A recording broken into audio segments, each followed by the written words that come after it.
ప్రభువైన యేసుక్రీస్తు నామములో మీకు సమాధానం కలుగునుగాక. షలోం.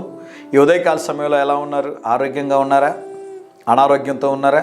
మీరు గమనించిన ప్రియులారా, మీకు ఏదో అనారోగ్య సమస్య ఏర్పడింది, మీరు హాస్పిటల్కి వెళ్ళారు.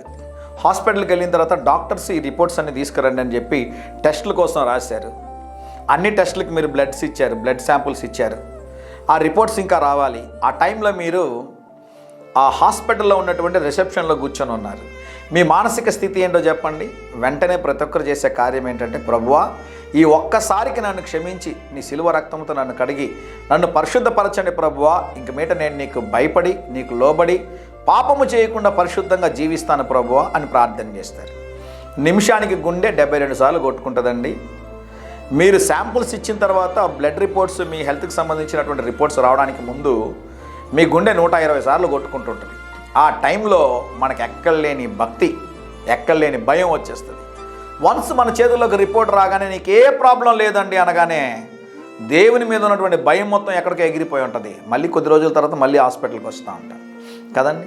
అయితే గమనించండి ప్రియులారా, మనం ఎన్నిసార్లు దేవునికి అవిధేయత చూపించినా మన దేవుడు ప్రేమ కలిగిన వారు కనుక మనం ప్రార్థన చేసిన ప్రతిసారి మన ప్రార్థనను ఆలకించి మనల్ని స్వస్థపరచువారు దేవుడు. ఈ ఉదయకాల సమయంలో అనారోగ్యంతో ఉన్నారా?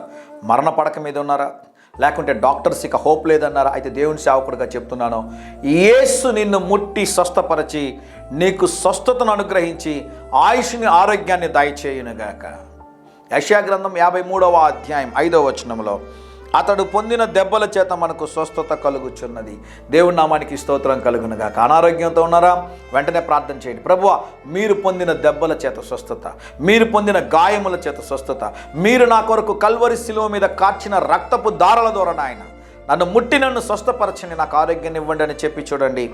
మీ తప్పిదములన్నింటినీ, మీ అతిక్రమములన్నింటినీ దేవుడు క్షమించి దేవుడు మీకు ఆయుష్ని, ఆరోగ్యమును దాయిచేయునుగాక. ధైర్యంగా ఈ దినాన్ని ఎదుర్కోండి. దేవుని సన్నిధి మీకు తోడుగా వచ్చునుగాక. ప్రియ పరలోకపు తండ్రి, ఈ దినం మా ప్రియులు తలపెట్టే కార్యం అంతటిలో జయమును అనుగ్రహించుమని, స్వస్థపరచుమని యేసు నామములో ప్రార్థిస్తున్నాము తండ్రి. Amen, amen.